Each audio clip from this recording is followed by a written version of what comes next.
Assalamualaikum warahmatullahi wabarakatuh. Perkenalkan, nama saya Muhammad Farhan Alfansyri Pulungan dengan NIM C1D1222015. Di sini saya menjelaskan tugas dari mata kuliah Cyber Security Management dengan dosen Pak Bambang Purnomo. Yang pertama, soal pertama itu jelaskan apakah yang dimaksud dengan keamanan informasi serta mengapa keamanan informasi itu penting. Keamanan informasi adalah upaya untuk melindungi informasi dari akses, penggunaan, atau modifikasi yang tidak sah, serta menjaga kerahasiaan. Integritas dan ketersediaannya ini melibatkan penerapan kebijakan, prosedur, dan teknologi untuk mencegah dan mengatasi ancaman terhadap informasi, baik yang disimpan secara digital maupun yang ditransmisikan melalui jaringan. Keamanan informasi penting karena beberapa alasan. Yang pertama, kerahasiaan. Informasi seringkali mengandung data sensitif yang harus dilindungi dari akses yang tidak sah, misalnya informasi pribadi seperti nomor identitas, data keuangan, atau rahasia perusahaan. Yang kedua, integritas. Penting untuk memastikan bahwa informasi tidak dimodifikasi atau diubah oleh pihak yang tidak berwenang. Ini memastikan bahwa informasi tetap akurat dan dapat diandalkan. Yang ketiga, ketersediaan informasi harus tersedia ketika dibutuhkan.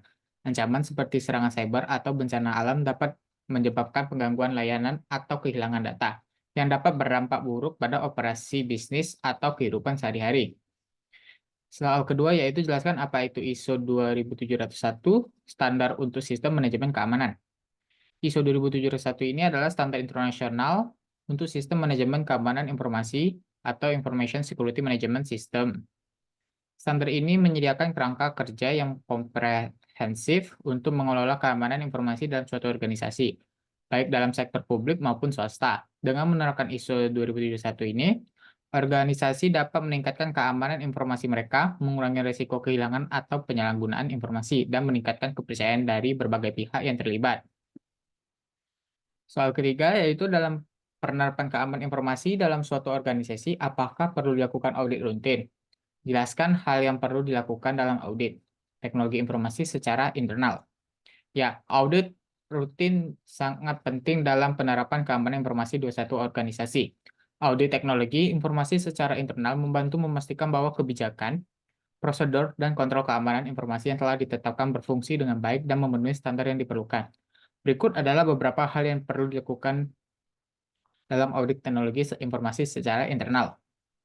1. Evaluasi kebijakan dan prosedur. Audit harus mencakup peninjauan kebijakan dan prosedur keamanan informasi yang telah ditetapkan oleh organisasi. Ini termasuk kebijakan akses, kebijakan penggunaan kata sandi, kebijakan pemotongan keamanan, dan prosedur tanggapan terhadap insiden keamanan.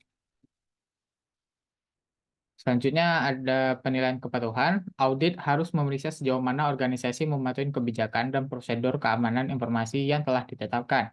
Ini termasuk memeriksa apakah penggunaan pengikut praktik, keamanan yang diperlukan, dan apakah sistem telah dikonfigurasi sesuai dengan standar keamanan yang berlaku. 2. Pengujian keamanan teknis. Audit harus melibatkan pengujian keamanan teknis untuk mengidentifikasi kerentanan dan celah keamanan dalam sistem dan jaringan.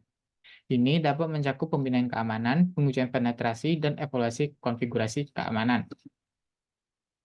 Selanjutnya, apa yang Anda lakukan untuk keamanan informasi digital Anda? Saya akan lakukan yang pertama yaitu enkripsi. Data yang disimpan dan diproses dienkripsi untuk melindungi kerahasiaan dan integritasnya. 2.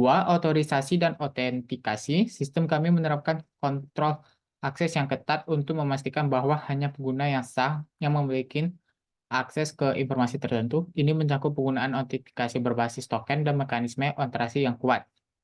Yang ketiga, pemantauan dan deteksi intrusi. OpenAI menggunakan sistem pemantauan yang canggih untuk mendeteksi aktivitas yang mencurigakan atau anormal yang dapat menunjukkan upaya pelanggaran keamanan. 4. Pembaruan keamanan. Sistem dan perangkat lunak kami secara teratur diperbarui dan diperbaiki untuk mengatasi kerentanan keamanan yang baru ditemukan. 5. Pelatihan personel. Staf OpenAI diberikan pelatihan reguler tentang praktik keamanan informasi terbaik dan cara mengidentifikasi serta menangani ancaman keamanan.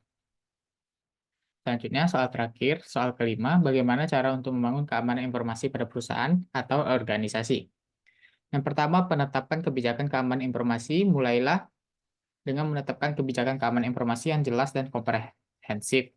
Kebijakan ini harus mencakup aspek-aspek seperti kebijakan akses, kebijakan penggunaan data sandi, kebijakan penggunaan perangkat, dan kebijakan tanggapan terhadap insiden keamanan.